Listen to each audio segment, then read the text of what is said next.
Hello दोस्तों, हम लोग कल की क्लास में देखे थे एआर, एमआर और मांग की लोच के बीच क्या संबंध है।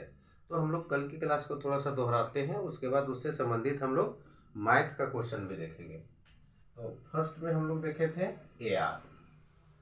इसको एआर को हम लोग प्राइस भी बोलते हैं। एआर बराबर एमआर इंटू ई बटा ई माइनस वन, ये होता है।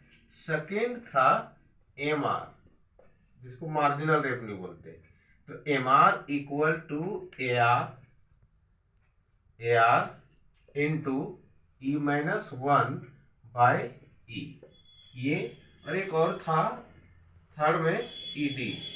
ED it means elasticity of demand, मांग की लोच, बराबर ए आर बटा A R minus M R.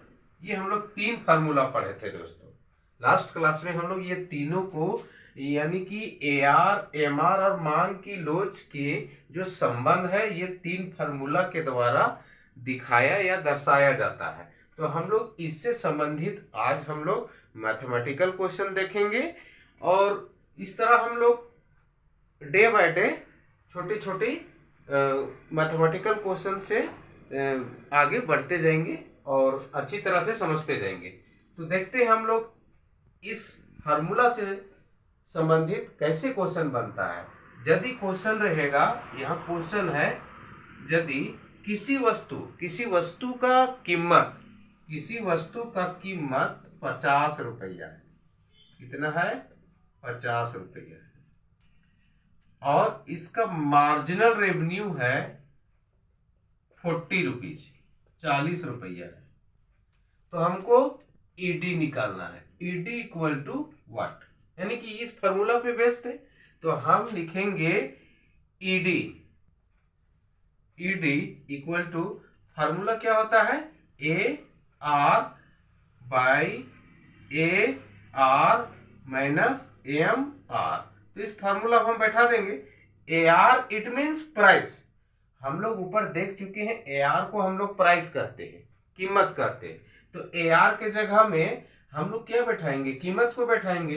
तो कीमत मेरा कितना है? 50 रुपया। तो 50 और फिर नीचे ए आर है, तो यहां भी हम 50 बैठाएंगे, माइनस एम आर कितना है मेरा? 40 है, तो 40 बैठाएंगे।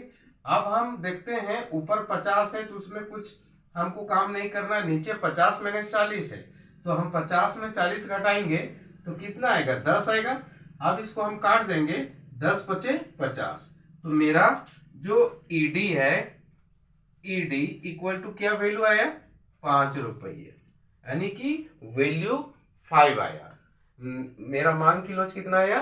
5। तो ये हम लोग का आंसर हो गया। तो इस फार्मूला से संबंधित हम लोग का ये एक छोटा सा मैथमेटिकल क्वेश्चन था। इस तरह हम लोग मैथमेटिकल क्वेश्चन बनाते हैं। तो हम लोग कल फिर एक मैथमेटिकल क्वेश्चन देखेंगे, जो ये दो में से किसी एक से संबंधित प्रश्न रहेगा। ठीक, धन्यवाद।